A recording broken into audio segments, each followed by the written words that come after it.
All right, guys. So, quick update. We hopped in the Mustang and tried to fire it up yesterday, right? And you saw what happened. Nothing. Same crank no start issue. So, doing a little more research, I found that the initial problem that we had found in that ignition switch was still the culprit. Let me show you the switch.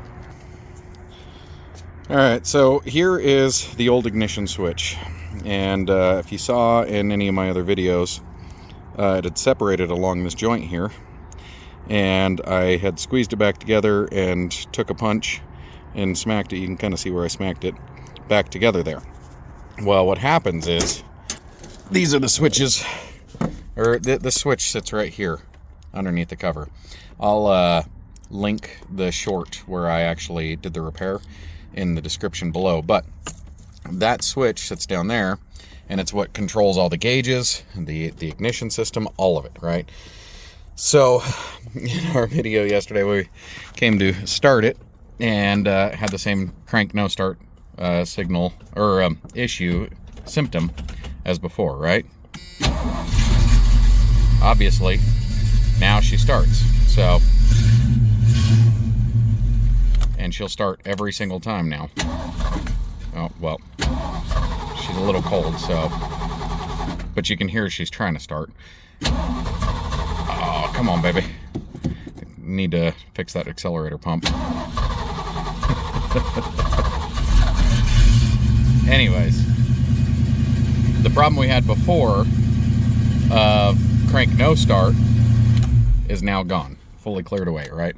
I also showed it's got these weird security screws on it that kind of look like rivets, and I just used a set of vice grips to take those off. Some guys will cut a groove into it. I was kind of in a little bit of a hurry, and they weren't hard to take out, and they were easy to put back in. In that short that I'll link below, there's also like a clip that holds the switch closed until you install it. Once you install it, then you pull that clip out.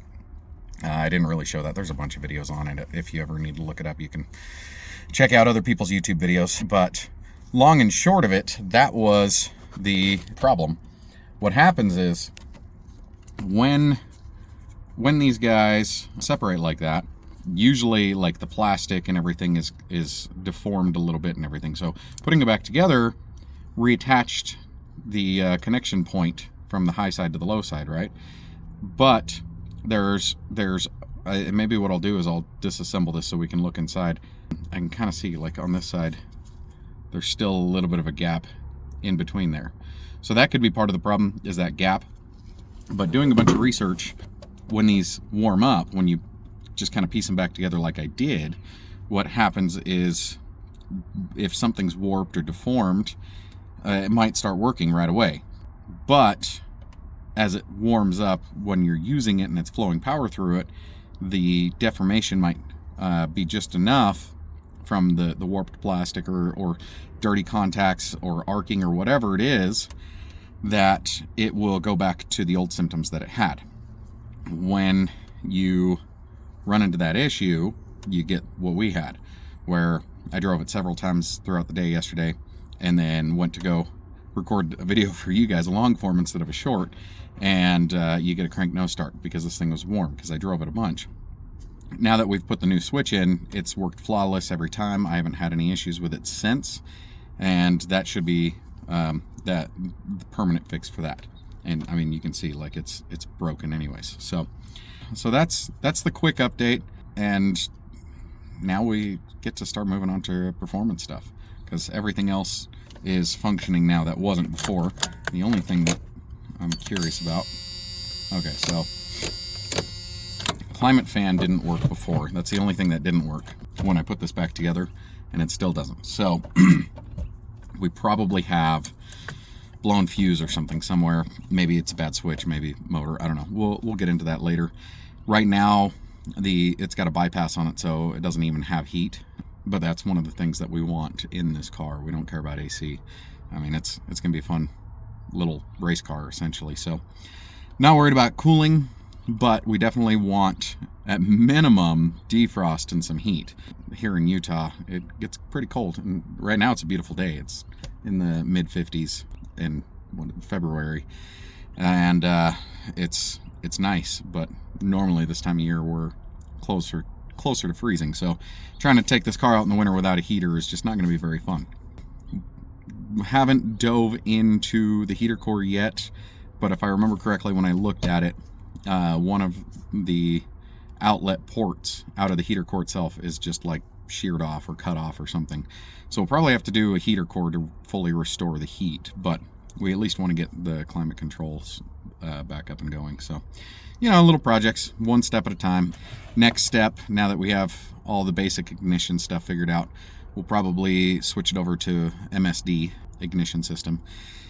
Might look into some others, but I mean, MSD has the reliability and the track record, and we know that it will give us a lot of the results we're looking for. From there, test and tune, get her about where we want her, and then it'll be the motor work time. I think we've decided that we're going to go with some aftermarket performance aluminum heads. I think they were like either a 58 or 63 millimeter chamber, so it'll raise the compression ratio, give us some more power. We're looking at I think it was a Comp Cams roller cam. We already have an Edelbrock, I think it's a 650 CFM carb. I haven't dove that deep into it yet, and an Edelbrock Performer intake manifold with long tube headers. So that combination should get us carbureted, naturally aspirated in the 400 horsepower range, which is our goal. And then another thing that we're planning on doing is the exhaust. Right now, I thought they were Flowmasters, and I was looking a little bit closer. It's got a set of counterfeit Super 40s, it looks like. I don't know what they look like inside, but it's quiet.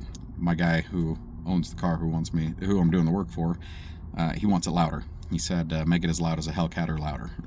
So we've been looking into that, and we'll probably end up swapping out the exhaust system that's on it now. I think it's got 2.5s on it. We'll probably go with 3-inch pipes and Super 10s from Flowmaster, and just get that real good throaty burble that he's looking for, and you know, scare some kitties away. So get them hell kitties a little nervous, at least at the sound, right? All of this gets us to a great point to keep going with performance, and if we decide at some point we might even switch it over to fuel injection on the road and just get that little bit extra oomph out of it, and reliability and everything. So yeah, one step at a time, but now she's, I would say, reliable, like in the sense of like you turn the keys, she starts.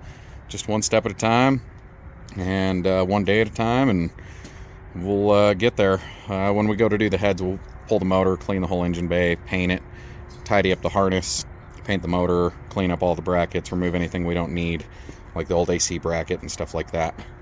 Yeah, she's going to be a screaming machine, ready for the road here soon. And then finally, after all the performance stuff, will be aesthetics. So this isn't mine or his favorite front clip. 82s, I mean, they're not ugly, but they ain't pretty either. Honestly, I don't mind the front end as much as these taillights. Ugh, those are horrible. So rear bumper, maybe go with like late 80s taillights or something. Probably go with like a factory GT spoiler on the back. Not sure. It had one at one point. You can see the wear marks and the holes and everything. So yeah, when she's all done, we'll probably shoot her black. Probably black engine bay, old Ford blue block, aluminum heads, and obviously MSD red, right? That's all the basic updates for now. So follow along, like, subscribe, all that YouTube jazz, right? Any comments, suggestions, tips, anything you got, or anything you want to see, or anything, just, yeah, hit us up in the comments below.